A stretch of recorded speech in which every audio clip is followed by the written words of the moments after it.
नमस्कार, आप देख रहे हैं हिमाचल आज तक। तो चलिए नजर डालते हैं आज की सुर्खियों पर। अमित शाह बोले जम्मू कश्मीर से AFSPA हटाने पर विचार करेंगे। वहां मौजूद जवानों को भी वापस बुलाया जा सकता है। सितंबर से पहले विधानसभा चुनाव होंगे। केंद्रीय गृह मंत्री अमित शाह ने मंगलवार 27 मार्च को कहा कि केंद्र सरकार जम्मू कश्मीर से arms force special powers act AFSPA हटाने पर विचार करेंगे। वहां मौजूद जवानों को वापस बुलाने का भी प्लान बनाया जा रहा है। इसके अलावा अमित शाह ने राज्य में सितंबर से पहले विधानसभा चुनाव कराने की भी बात कही है। अमित शाह ने एक मीडिया ग्रुप को दिए इंटरव्यू में कहा कि सरकार ने केंद्र शासित प्रदेश जम्मू कश्मीर के लॉ एंड ऑर्डर की जिम्मेदारी पर अब सिर्फ पुलिस को सौंपने की तैयारी की है। पहले वहां की पुलिस पर भरोसा नहीं किया जा सकता था, लेकिन अब पुलिस बड़े ऑपरेशन लीड कर रही है। अमित शाह ने कहा कि जम्मू कश्मीर के OBC को मोदी सरकार ने रिजर्वेशन दिया। महिलाओं को भी हमारी सरकार ने 1/3 आरक्षण दिया है। पंचायत और शहरी स्थानीय निकायों में OBC रिजर्वेशन की व्यवस्था भी की गई। हमने ही SC और ST के लिए रिजर्वेशन की जगह बनाई है। हमने गुज्जर और बकरवाल समुदाय की हिस्सेदारी कम किए बिना पहाड़ियों को 10% रिजर्वेशन दिया। पाकिस्तान के कब्जे वाले कश्मीर से विस्थापित लोगों को यहाँ बसाने के लिए हमने विशेष प्रावधान किए हैं। हमारी सरकार ने इन सुविधाओं को जमीनी स्तर तक पहुँचाने का प्रण लिया है।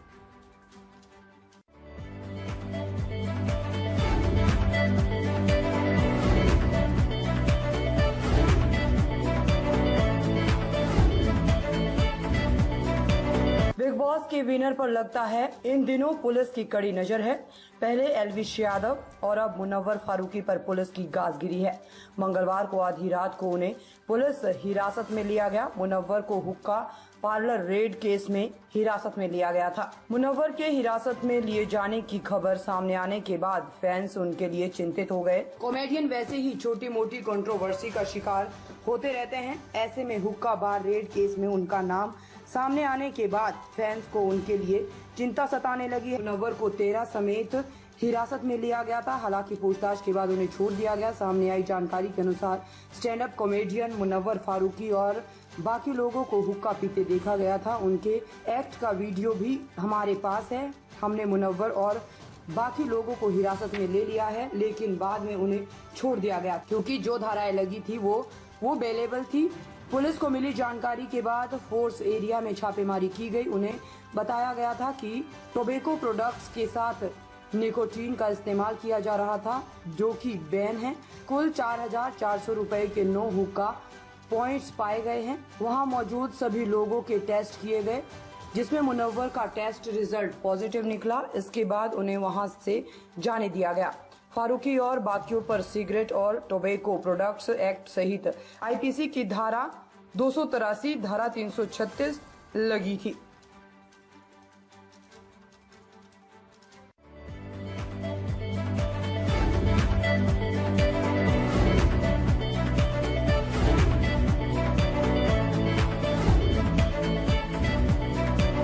दिल्ली बैठक के बाद पप्पू यादव सीधे पूर्णिया रवाना। RJD कांग्रेस में इस सीट को लेकर समझौते के दिए संकेत। 2 अप्रैल को भर सकते हैं नामांकन। अपनी पार्टी जाप के साथ कांग्रेस में जाने के बाद कांग्रेस ने पप्पू यादव के लिए महागठबंधन में लालू प्रसाद और तेजस्वी यादव के सामने पूर्णिया की सीट की मांग रख दी है। पप्पू भी अड़ गए हैं। दूसरी तरफ लालू प्रसाद ने बीमा भारती को RJD में शामिल कर लिया है। बीमा भारती की ताकत उनके पति अवधेश मंडल है। भारती गंगोता जाति से आती है। बीमा ने पूर्णिया से दावेदारी कर दी है, लेकिन इस पेच को सुलझाने के एजेंडे के साथ कांग्रेस और RJD के बीच कांग्रेस केंद्रीय चुनाव समिति के अध्यक्ष मुकुल वासनिक के आवास पर बैठक हुई। बैठक के 2 बड़े डेवलपमेंट सामने आए हैं। कटिहार सीट को लेकर भी पॉलिटिकल डेवलपमेंट है। पहला ये कि तेजस्वी ने कहा है कि कांग्रेस और लेफ्ट के साथ सम्मानजनक सीटें मिलेगी, अंडरस्टैंडिंग हो गई है। दूसरा डेवलपमेंट ये है कि दिल्ली से पप्पू यादव मंगलवार को सीधे पूर्णिया रवाना हो गए। जानकारी है कि सब कुछ ठीक रहा तो पप्पू यादव 2 अप्रैल को लोकसभा चुनाव के लिए नामांकन भरेंगे। पप्पू यादव के कांग्रेस के टिकट पर पूर्णिया से चुनाव लड़ने की आधिकारिक घोषणा नहीं हुई है। कांग्रेस RJD और पप्पू यादव की तरफ से पूर्णिया सीट पर कोई बात साफ साफ कही भी नहीं जा रही है, लेकिन जानकारी है कि पूर्णिया सीट पप्पू यादव को महागठबंधन में मिल जाएगा।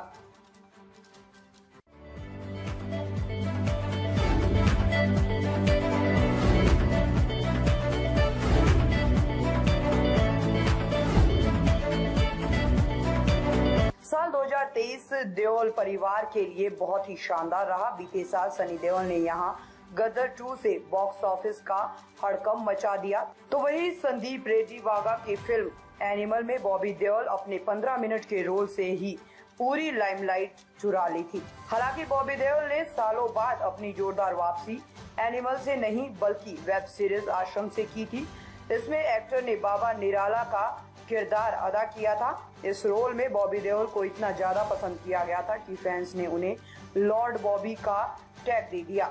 आश्रम के अब तक 3 सीजन आ चुके हैं। अब बॉबी देओल के आश्रम 4 को लेकर एक अपडेट सामने आई है, जिसे सुनते ही फैंस खुशी से झूम उठेंगे। आश्रम के 3 सफल सीजन के बाद जैसे ही दर्शकों को ये भनक लगी थी कि OTT प्लेटफॉर्म MX प्लेयर की इस सीरीज का 4था सीजन भी आएगा, तो फैंस खुशी से झूम उठे थे।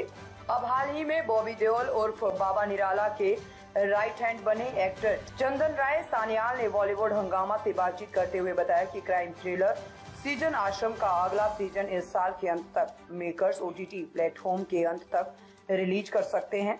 आश्रम 4 को लेकर सारी तैयारियां हो चुकी है।